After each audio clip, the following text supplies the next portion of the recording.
Hari ini saya kedatangan salah satu tokoh terbaik bangsa. Lahir dari keluarga sederhana, berjuang sedari muda dengan kegigihannya. Hari ini beliau berhasil menjadi orang nomor satu di kampung halamannya.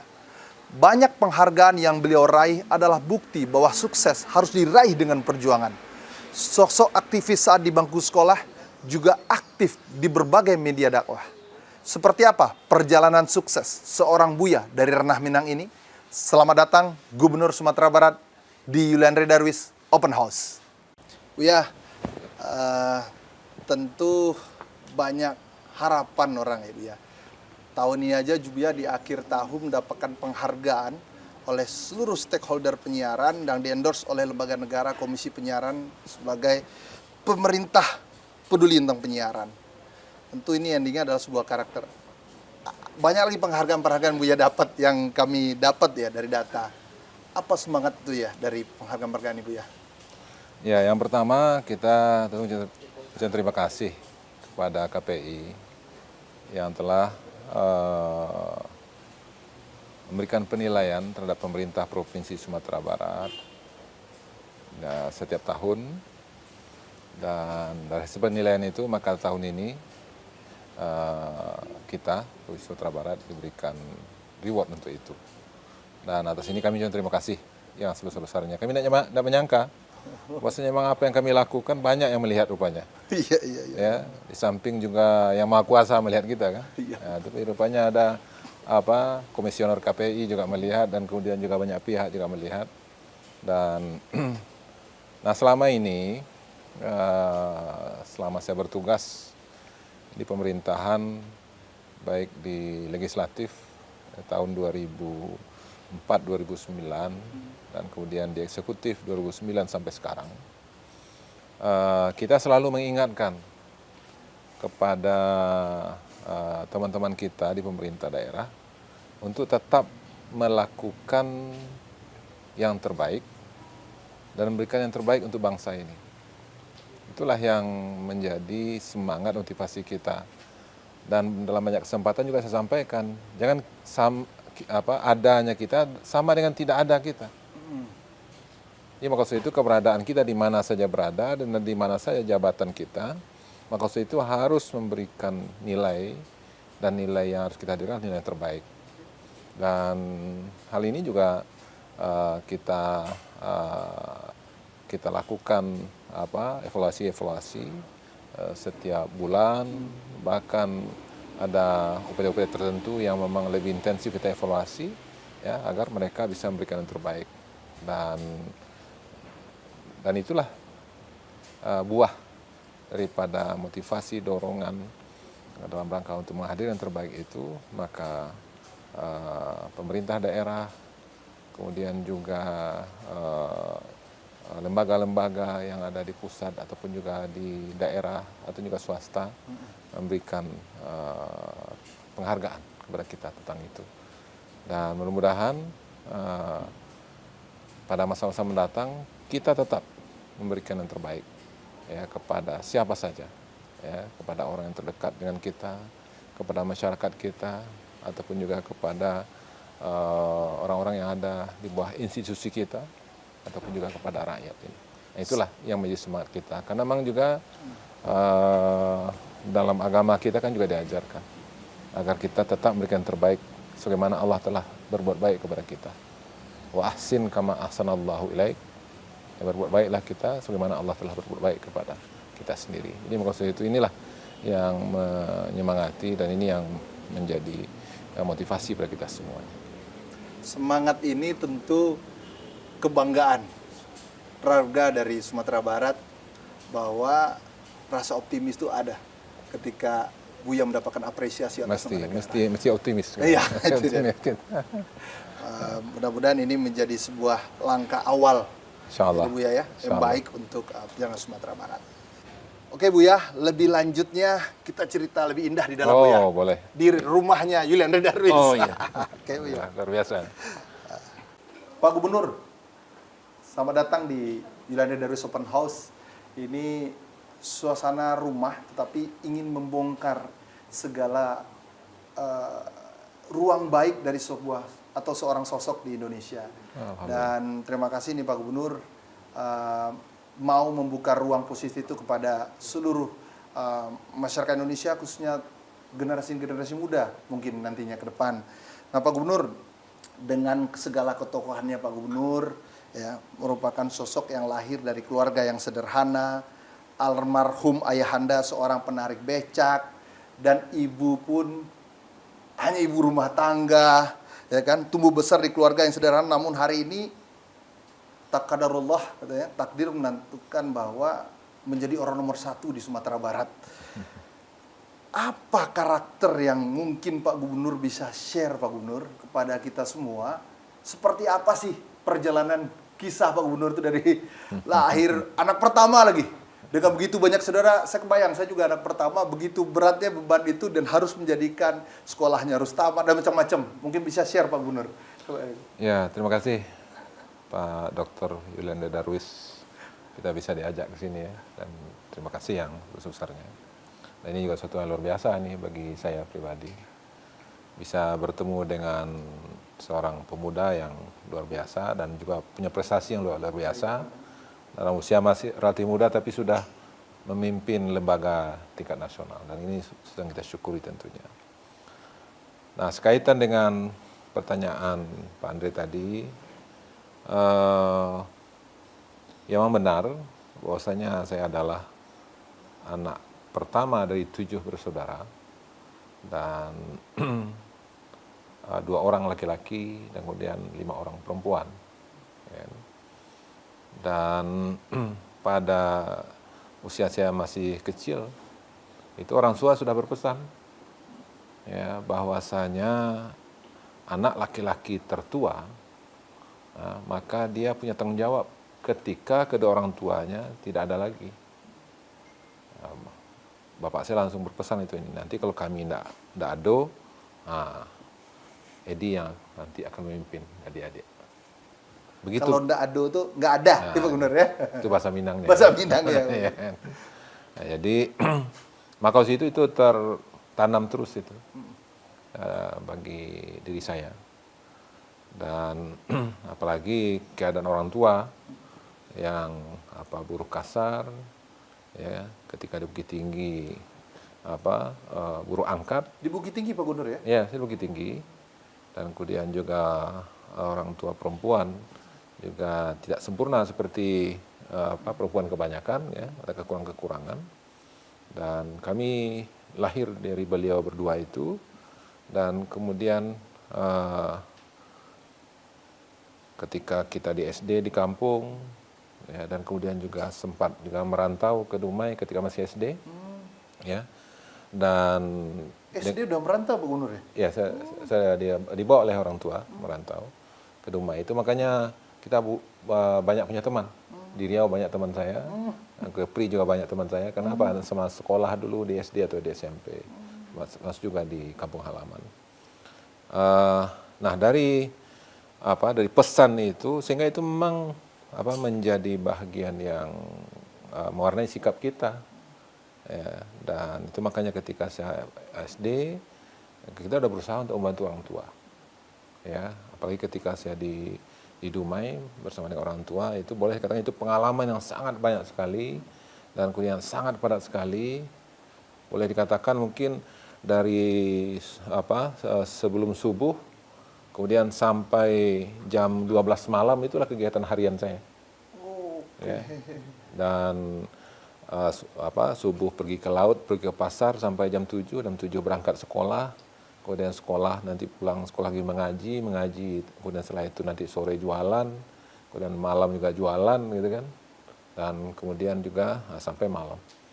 Nah, itulah yang kita lalui karena memang keadaan orang tua, seorang tukang becak di Dumai kan, dan artinya apalagi merantau dan kemudian yang pekerjaan seperti itu.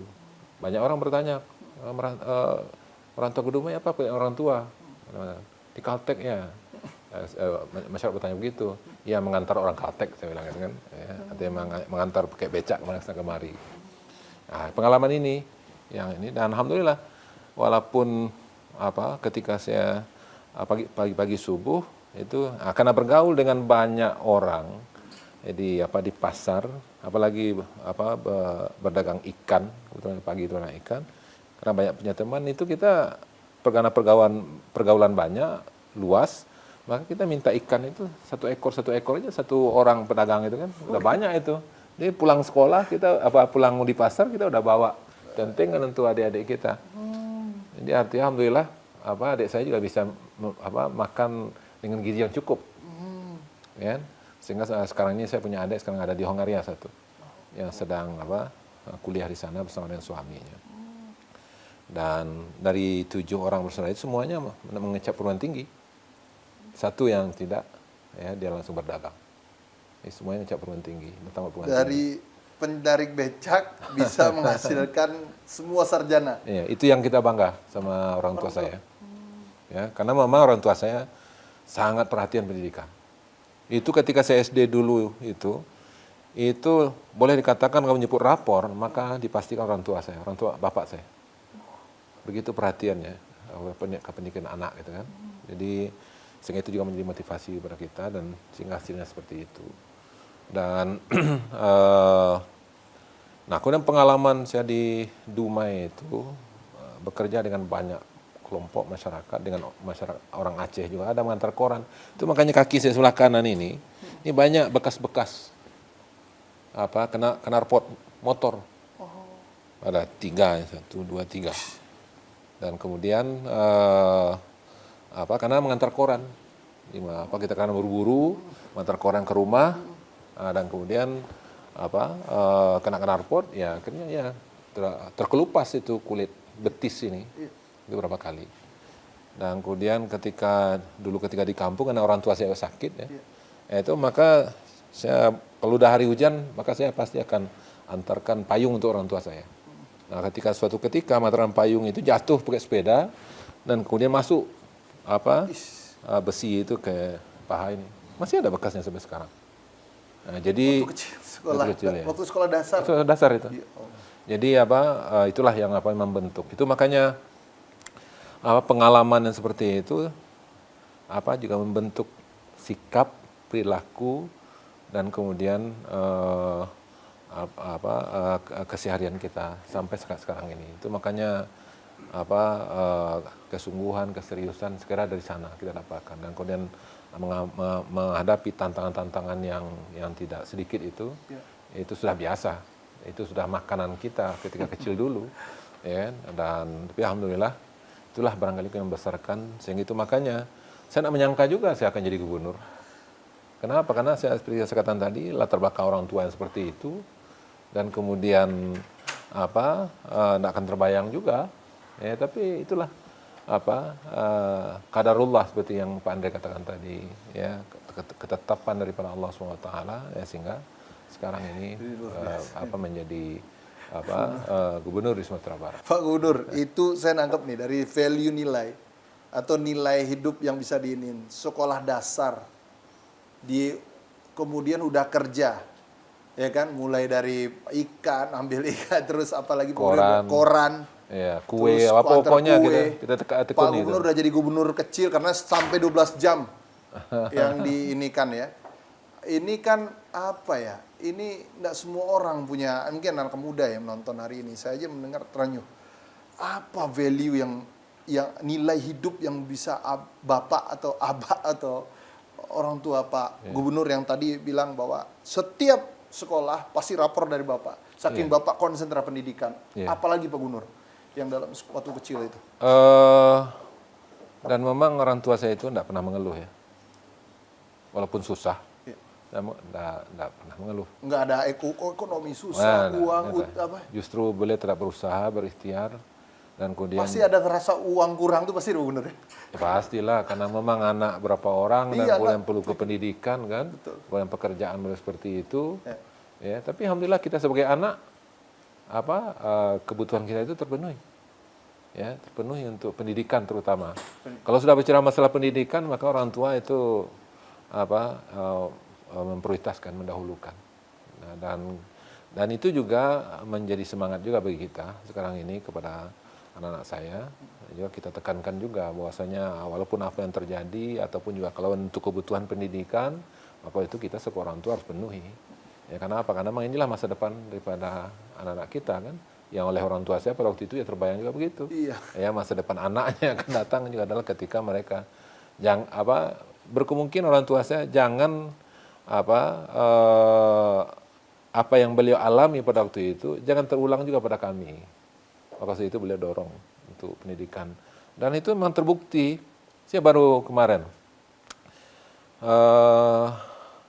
ada teman-teman yang sempat bertemu dengan orang tua saya ketika beliau sakit kemarin itu. Itu ada semacam lagu pantun yang beliau sampaikan. Rupanya pantun itu atau ungkapan itu memang beliau sering baca juga dulu. Nah, di antaranya itu adalah itu yang menyemangati kita itu.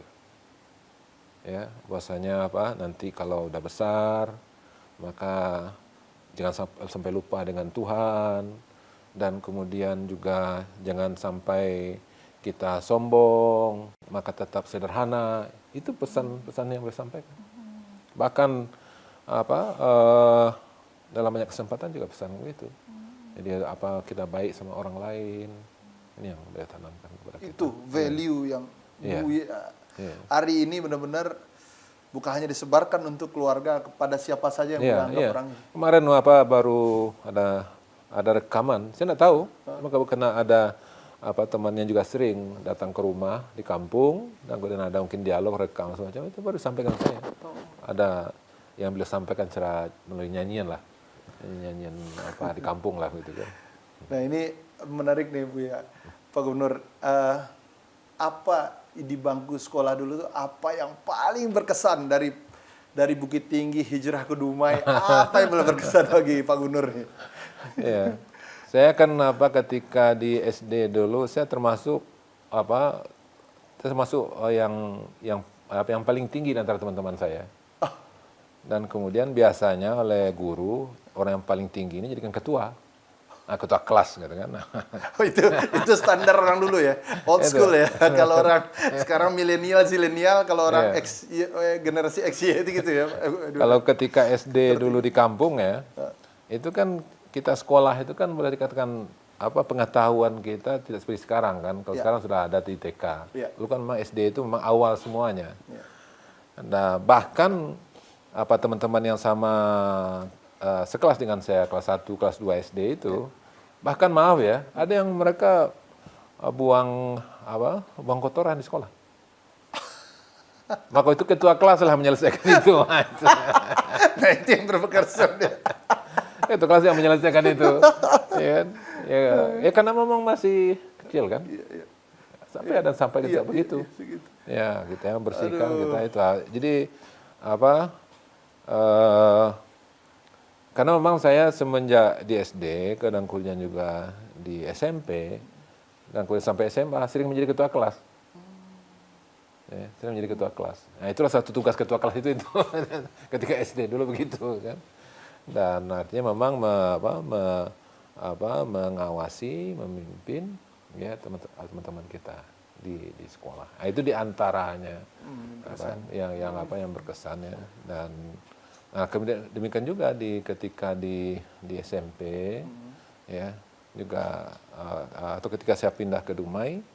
Kalau Dumai kan memang dunia yang baru bagi kita, jadi kita tidak begitu aktif di dalam kegiatan-kegiatan. Itu boleh tanya nggak Bu Nur sebelumnya?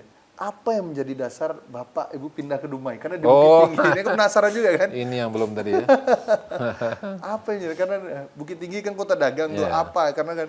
Jadi ketika saya di kampung halaman orang tua saya sakit. Bapak saya itu sakit paru-paru. Dokter merekomendasikan itu harus tinggal di daerah yang hawanya panas. Ya, waktu itulah pilihan kita ke Dumai. Kan di pinggir laut, Dumai itu pinggir laut. Ya. Alhamdulillah semenjak kita merantau ke Dumai, orang tua saya alhamdulillah enggak kembali lagi penyakitnya. Yang dulu kalau di kampung halaman itu batuk-batuk ya. Dan kemudian bahkan dokter memperkirakan enggak panjang umur beliau lagi. Itu kan saya masih SD. Nah, jadi itulah yang membawa kami ke Dumai, sehingga dengan ketika kami merantau di Dumai, maka alhamdulillah orang tua saya sehat, sempat beliau berusaha sampai itu berusaha, ya, dan kemudian sampai dengan usaha menarik becak itu, maka beliau sempat mengumpulkan uang untuk membangun rumah. Bangun rumah. Jadi rumah yang kami tempati di kampung halaman itu adalah rumah hasil pencarian beliau ketika merantau. Itu makanya ketika saya kemarin untuk memperbaiki, merehab rumah itu, maka beliau tidak boleh rubah semuanya. Jangan sampai hilang bukti usaha pencaharian beliau ketika merantau dulu. Sehingga sampai sekarang itu ada bahagian yang beliau bangun dulu tetap saya tinggalkan sampai sekarang ini. Ya, karena pesan beliau begitu, dan jangan sampai hilang semuanya. Nah, sampai begitu makanya setelah rumah selesai kami pun pulang kembali ke kampung halaman. Nah, saya kembali sekolah di kampung, dan kemudian juga sampai. Saat tiba-tiba Pak Gubernur dapat sekolah di Universitas Andalas ya Pak Gubernur ya. Oh iya. Dan di kampus bahkan Pak Gubernur berasakan yang mungkin di mana media manapun juga urai, Pak Gubernur juga aktif di dunia kampus. Kemudian apa yang menarik Pak Gubernur ya, sampai Pak Gubernur di situ kalau nggak salah dipanggil Buya ya dari itu mungkin banyak juga nih masyarakat tidak paham kenapa muncul nama Buya juga Pak Gubernur. Boleh share juga nih Pak Gubernur. Iya. Ketika dia. Jadi saya SD 9 Dumai, SMP 1 Patimura, pulang ke kampung SMP Negeri Gadut. Oh, saya Negeri Gadut. Kemudian SMA 1 Bukit Tinggi. SMA 1 Bukit Tinggi. 1 Bukit Tinggi, terus ke Fakultas Pertanian, Andalas. Okay. Ya. Dan ya karena memang kita waktu kecil itu, ya mungkin kalau orang kampung sudah lasak ya, tidak tinggal diam gitu. Itu makanya kita tidak senang juga duduk tidak ada aktivitas itu. Iya. Itu makanya ketika saya di SMA pun menjelang kalau kelas 1 kan dulu masuk siang. Nah, itu pagi itu kita melakukan aktivitas juga. Berdagang juga. Ketika saya masih di SMA. Itu SMA Buya sendiri ya? Iya, sendiri. Iya. Keluarga masih di Dumai? Ada, ibu sudah kembali. Oh, udah kembali semua? Semua kembali lagi? Kalau manggil Ama, ada kembali. Ama ya, namanya Ama. Kembali ke kampung, dan bersama dengan kami, dan kemudian tinggal bapak saya tinggal di Dumai. Dan kemudian sampai di SMA, dan kemudian masuk perguruan tinggi di Fakultas Pertanian, Andalas. Dan karena memang kita aktif, dalam banyak kegiatan-kegiatan, ya, semenjak saya SMA, kita udah biasa menulis, ya, dan kemudian bahkan saya termasuk juara 1 penulis di SMA 1 dulu ketika saya kelas 2. Wah. Ya, Buya juga jurnalis, penulis juga, author. Cuma ini tidak berkembang seperti Pak Dr. Handu gitu. Juga. Buya udah sudah ngurus umat soalnya nggak sempat lagi nulis. Jadi tempat kita yang terbaik masih ada itu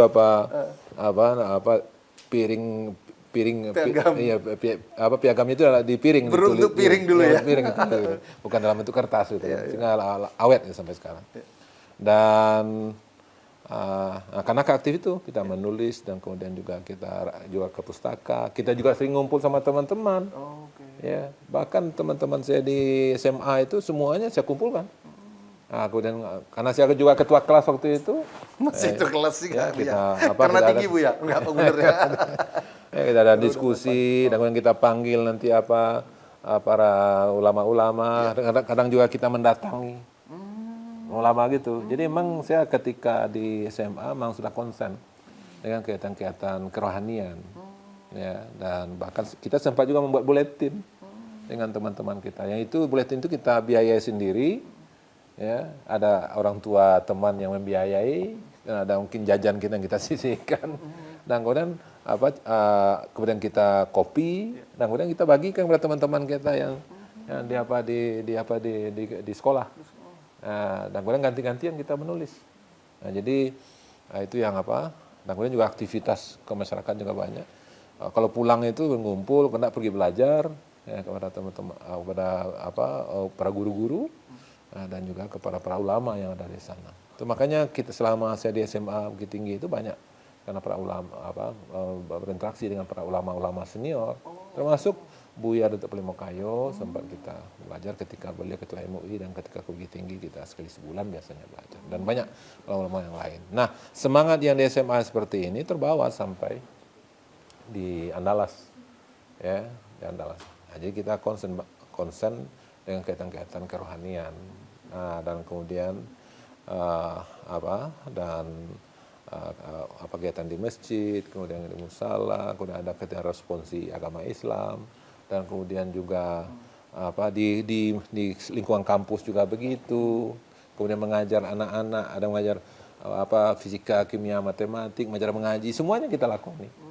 Ya, dan kemudian mengajari TPA juga, ya. Dan jadi memang kegiatan kerohanian itu memang menjadi hal yang banyak kita tekuni waktu itu. Di samping juga kegiatan ilmiah. Saya sempat juga mengajar matematik. Saya sempat mengajar fisika kepada siswa SMA. Ketika saya kuliah kan kita ngajar SMA kelas 1, kelas 2, kelas 3. Kebetulan waktu itu saya menjadi gari masjid. Ya, di gari masjid. Nah, kemudian kita kumpulkan di sana. Nah, kita ajari jam-jam tertentu. Jadi anak-anak yang ada di sekitar sana. Gar ini akhirnya dipanggil Buya.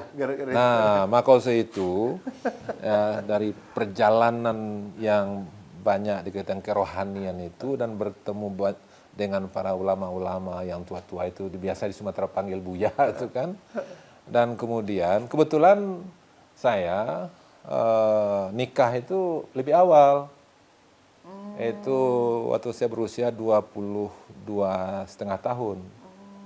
Nah, kemudian itu tahun 89 saya nikah, saya masuk 86, ya, jadi 89, ya, berarti 22,5 tahun.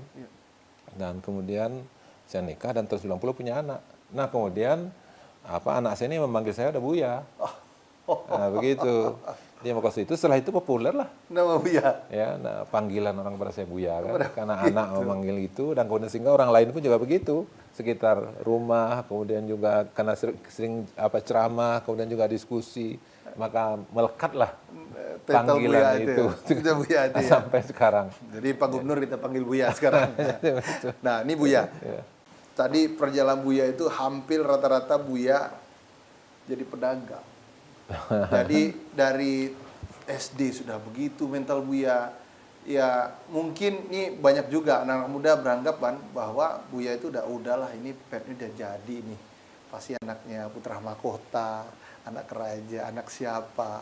Kita yang bukan anak orang kaya atau apalah Buya kan. Banyak hal itu. Saya itu melihat kisah Buya ini nggak tahu gimana Bapak atau Bapak panggil Buya, Buya manggil Bapak Aba ya. Bapak Aba ya. Itu gimana Buya? Apa yang paling mendasar Buya sehingga karakter selain jadi ketua kelas ya, melihat karakter ini nggak masuk akal, berdagang, kemudian sekolah, kemudian sempat juga aktivitas, apalagi sekolah tadi kan, kemudian langsung ke kampus.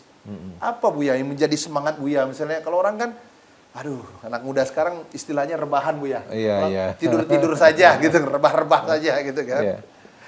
Yang pertama mungkin karena memang kita berada di lingkungan yang orang tua itu memang penuh aktivitas. Kalau orang tua saya itu sebelum subuh udah berangkat, kemudian nanti pulang setelah maghrib. Kemudian amak saya, ibu saya juga begitu, walaupun keterbatasan fisik, tapi beliau juga berusaha. Ya, dan kemudian karena memang kita anak yang tertua, maka ini menjadi motivasi bagi kita untuk membantu orang tua. Dan kemudian juga apalagi tadi orang tua sudah berikan tanggung jawab, ketika suatu saat ini kedua beliau ini tidak ada, maka tentu kita akan bertanggung jawab kepada diri kita, ya, akan menjaga. Maka itu yang jadi ini kita. yang menjadi, dan tambah lagi ya karena memang seperti saya katakan tadi, saya orangnya tidak senang diam gitu, ya. Dan karena memang juga di dalam perjalanan kehidupan kita juga para guru-guru kan juga sering menasihatkan kepada kita, ketika kamu telah selesai suatu pekerjaan maka cari pekerjaan yang lain.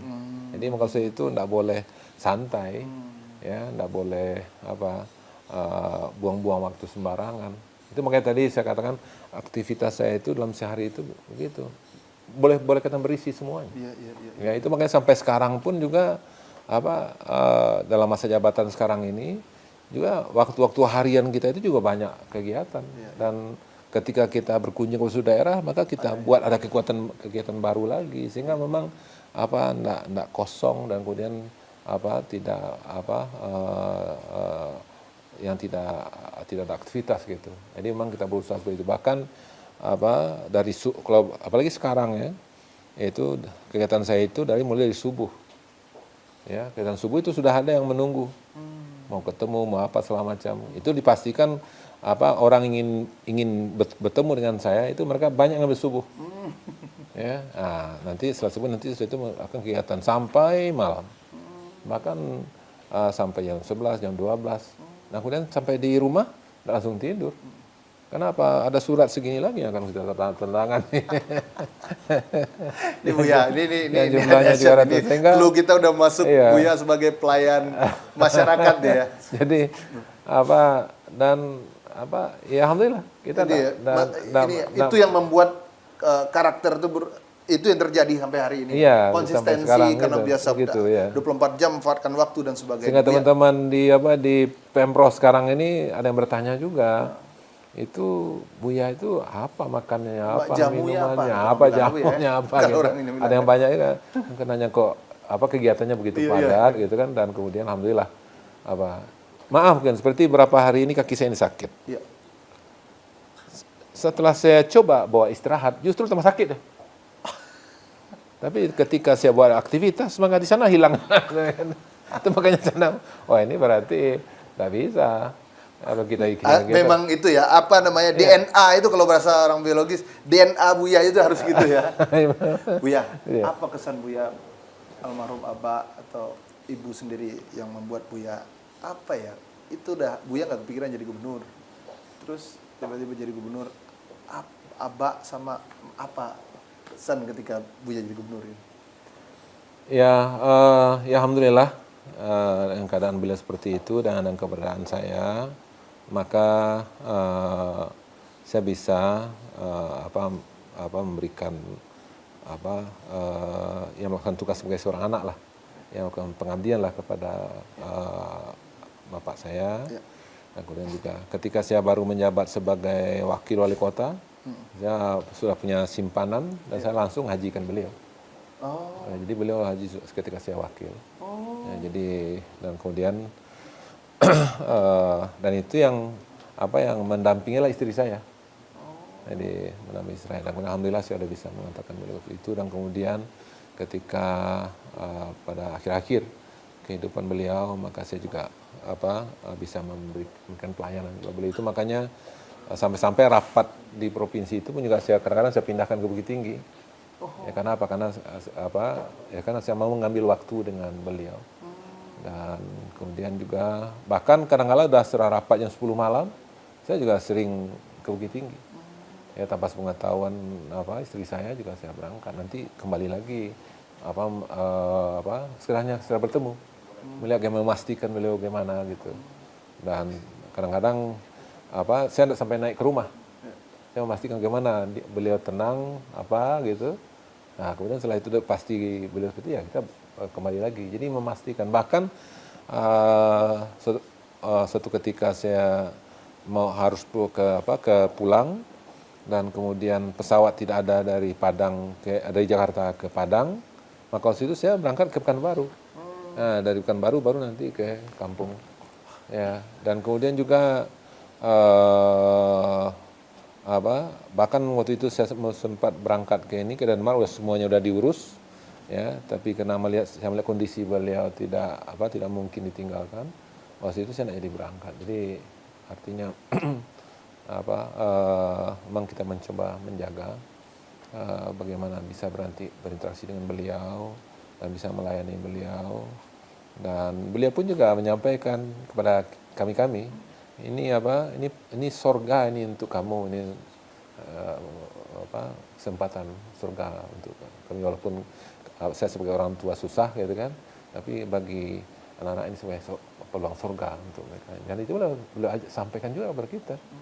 Dan ya alhamdulillah kita bisa melakukan, dan kemudian saya sesempat juga melaksanakan ketika beliau meninggal dari mengafani sampai mensalatkan dan masukkan kubur, saya laksanakan sebagai seorang anak. Value nilai hormat orang tua dari seorang Buya Mahyeldi. Ya, ini yang tidak semua orang punya rasa itu mungkin. Nah, mungkin ini salah satu share. Nah, ini yang lebih ringan lagi Buya kita cerita nih. Udah serius. Jadi banyak hal ya, dari mulai Buya kecil, kemudian tumbuh karakter, kemudian orang tua, sekarang masuk ke ada satu tambahan nih Pak Andre. Saya melihat bapak saya itu, beliau sangat hormat sama orang tua beliau. Dan termasuk sama mertua beliau sendiri, nenek saya. Itu kan nenek saya kan masih hidup. Itu kalau beliau dari Bukit Tinggi ke Padang, biasanya mempercepat beliau pulang itu adalah karena nenek saya itu. Dia artinya hormat beliau kepada orang tua. Itu saya kira ini luar biasa. Dalam keadaan apapun, maka orang tua itu. Dan saya kira barangkali itu pula lah yang mungkin menyemangati saya. Ya.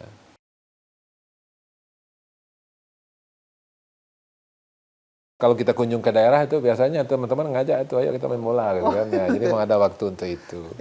Nah. Saya lihat berapa Instagram Buya tuh ada sama Gubernur Jambi, Jambi. Apa macam-macam dengan bupati.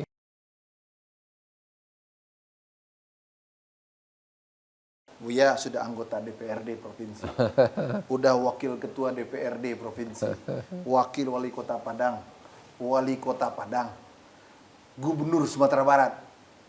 Apalagi kira-kira ya? Hobi Buya apa sih Buya? Oh. Terus apa makanan kesukaan Buya? Ini penasaran juga nih. Jangan-jangan bener ada jamu khusus, ada makanan khusus ya kan? Iya. Kalau seperti hobi saya itu sama dengan hobi anak-anak kebanyakan. Oh, ini baru keren nih. Ini baru keren nih Buya nih. Iya, hobi olahraga. Olahraga. Ya. Olahraga itu ada voli, ada badminton, kemudian ada bola kaki. Ya, itu kan, dan jadi olahraga rakyat semua. Ya. Dan sampai sekarang juga kan. Walaupun kadang-kadang istri saya juga sering memarahi saya juga kan.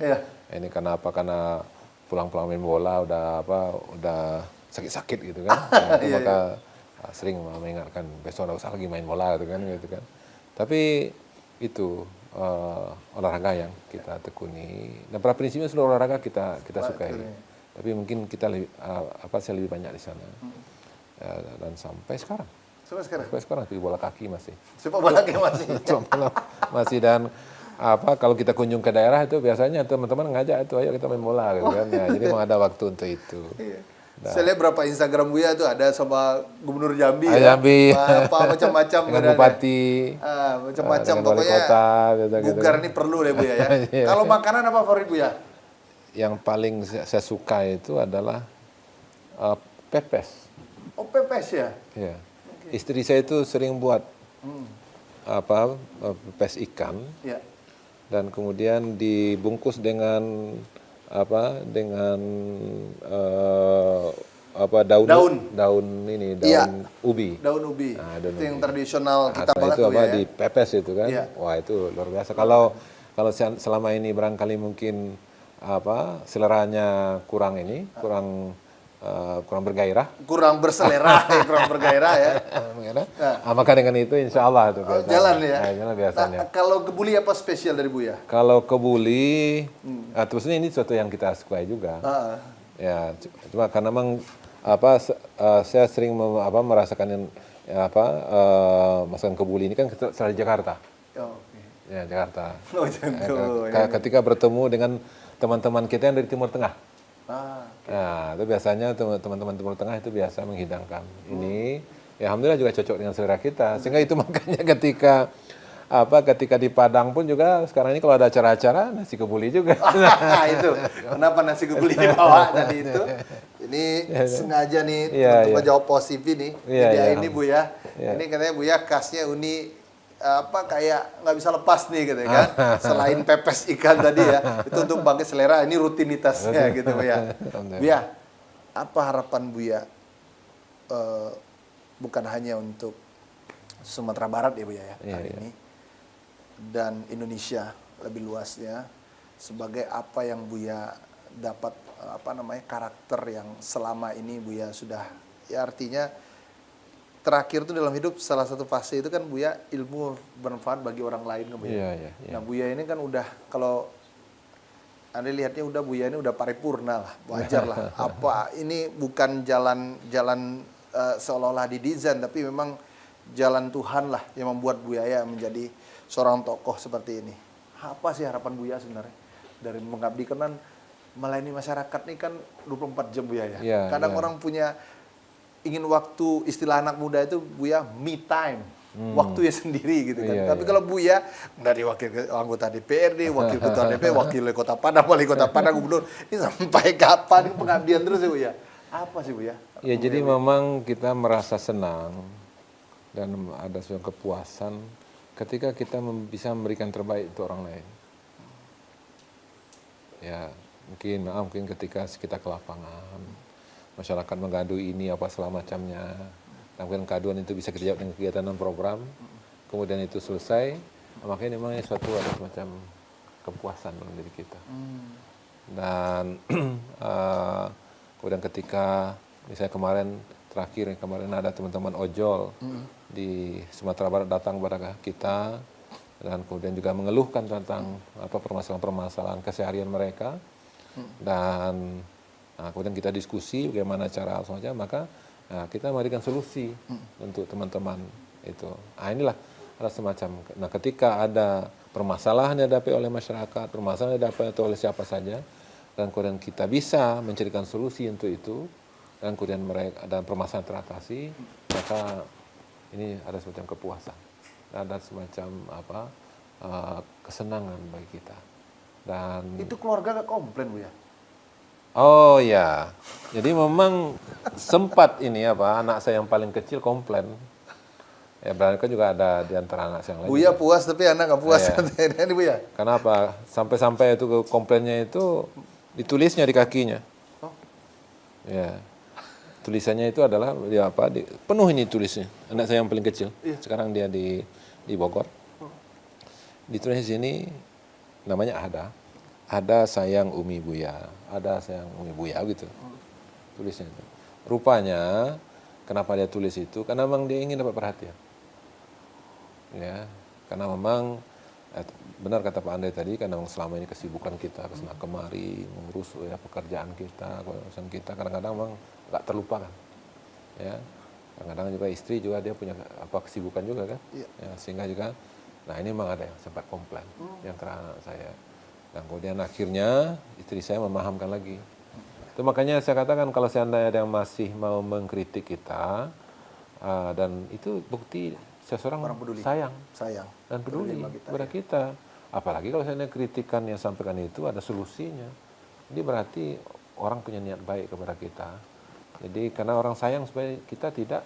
Itu makanya kepada teman-teman di provinsi atau di daerah dulu di Padang saya sampaikan juga. Kalau seandainya ada yang memberikan kritikan, kalau seandainya kritikan itu terjadi, ya alhamdulillah, dia ada mengingatkan kita supaya yang tidak baik itu tidak terjadi lagi gitu. Kalau seandainya itu belum terjadi, tidak apa-apa. Itu karena orang cinta sama kita. Jadi waktu itu kita lihat itu dengan hal positif semuanya, dan sehingga memang kita tidak membuat jarak juga dengan orang yang memberikan kritikan. Itu makanya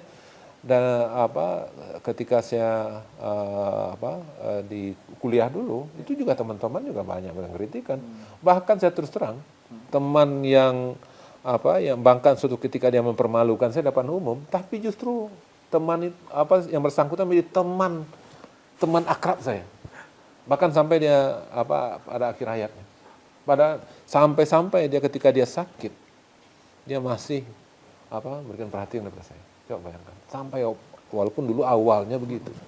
Terakhir Pak Gubernur, Sumatera Barat itu menghasilkan begitu banyak tokoh bangsa, sastrawan hebat. Kita sebut sajalah mulai dari Syahrir, Tan Malaka, Bung Hatta, M. Yamin, sastrawan jangan sebut lagi, kayak Smart Ismail sampai gedungnya juga ada, belum lagi Rasuna Said, hampir nama jalan ibu kota rata-rata tokoh-tokoh Sumatera Barat. Betul. Apa cita-cita terbesar Pak Gubernur untuk melihat Sumatera Barat ke depan, Pak Gubernur? Iya, kita rindu untuk menghadirkan seperti tokoh-tokoh seperti itu. Itu makanya ada beberapa orang sekarang ini yang saya berikan tugas untuk membangun komunikasi ke Timur Tengah misalnya. Saya kepingin akan menghadirkan sosok-sosok Nasir selanjutnya. Dan kemudian juga sekarang kita konsen dengan Bung Hatta, dan dalam banyak kesempatan kita mendiskusikan tentang Bung Hatta, dan kemudian juga saya ketemu dengan keluarga Bung Hatta, dan kita menginginkan bahwa ke depan juga hadir sosok-sosok seperti Bung Hatta, dan yang luar biasa pengorbanan untuk bangsa ini, memiliki tekad yang luar biasa kan. Bagaimana Bung Hatta, beliau belum akan menikah kalau Indonesia belum merdeka. Saya kira ini kan suatu hal yang luar biasa.